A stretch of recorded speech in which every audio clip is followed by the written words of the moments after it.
Cuénteme, Marcela, ¿cuál es la situación que enfrentan las personas con discapacidad?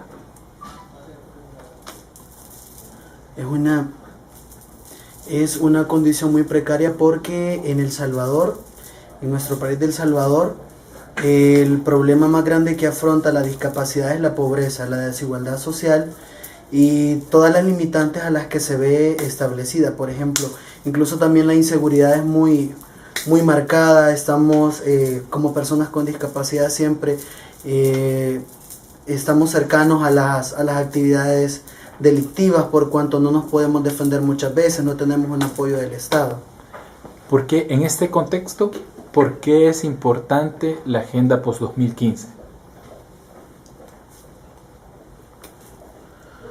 Bueno, yo considero que de forma ideal es importante por el apoyo que se brinda a las comunidades a través de los talleres, a través de las propuestas y de los insumos que se puedan dar. Por ejemplo, en los pueblos y en las poblaciones muy pobres, muy lejanas, nosotros podemos evidenciar mucha pobreza, muchas dificultades que con nuestro alcance, con nuestras ideas y propuestas, pueden entonces cambiarse las condiciones. En El Salvador, el problema es más que todo de conciencia, también del poco acceso que se tiene, y esperando en Dios que estos talleres sirvan para poder mejorar la calidad de vida. ¿Por qué participó usted en la agenda? Me interesó mucho apoyar, nos avisaron que se iba a realizar el taller y nosotros pues nos interesamos mucho porque como personas con discapacidad que fuimos invitadas tenemos la conciencia y pues nos estaban enseñando, nos estaban formando sobre todo en cuáles deben ser nuestras actitudes para afrontar el futuro, cuáles son nuestras propuestas y qué es lo que nosotros, según la visión y la experiencia que tenemos, bajo nuestra experiencia de nuestra vida en el campo, cómo poder mejorar.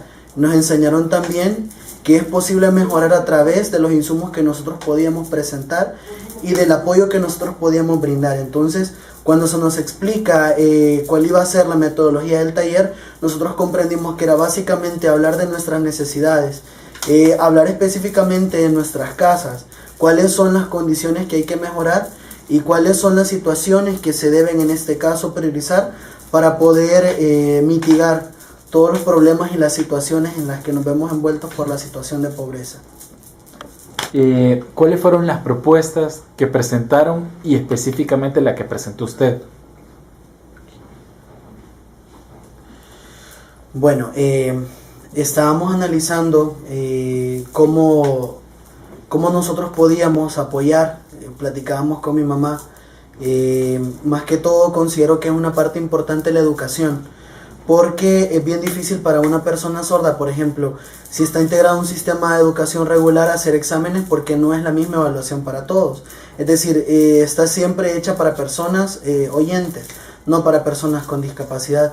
También la seguridad, porque por ejemplo cuando uno sale de sus casas y uno va al centro educativo, uno no sabe con qué dificultades puede encontrarse. En el caso de la salud, es importante porque, por ejemplo, en nuestras comunidades hay poco acceso o está muy lejano. Y el sistema educativo está, en este caso, pues hecho y está aplicado específicamente para personas oyentes. Entonces, es bien difícil nosotros tratar, en este caso, de podernos comunicar también. Por ello, la comunicación era importante. Entonces, porque no siempre podemos andar con nuestros familiares. Entonces, esas son situaciones que, por ejemplo, nuestros padres piensan que son la realidad que nosotros vivimos. Entonces es el apoyo que necesitamos. En el sistema de salud es bien difícil cuando nos sentimos enfermos y no podemos llegar. Por ejemplo, en las instituciones educativas también, que hay una solamente estatal que queda muy lejano y el director pues nos acepta con la edad que tenemos porque muchos estamos con sobreedad. Entonces pues la verdad que la educación, en mi caso comencé este 2013 en una nueva institución educativa, pero también se necesita mucho, se necesita que puedan haber más acceso a la información, acceso a la educación. Los docentes que nos enseñan a nosotros son bastante buenos, pero la accesibilidad es la que debe mejorarse. Entonces, si nos cuenta respecto al empleo, ¿cuál era la propuesta que plantearon? Bueno, en el trabajo en El Salvador, el problema es que, por ejemplo, en El Salvador solo existen empleos para trabajar en maquilas. Igual, nosotros necesitamos una identificación ya como mujeres, en el caso de las mujeres, que generalmente no la tenemos por ser personas con discapacidad.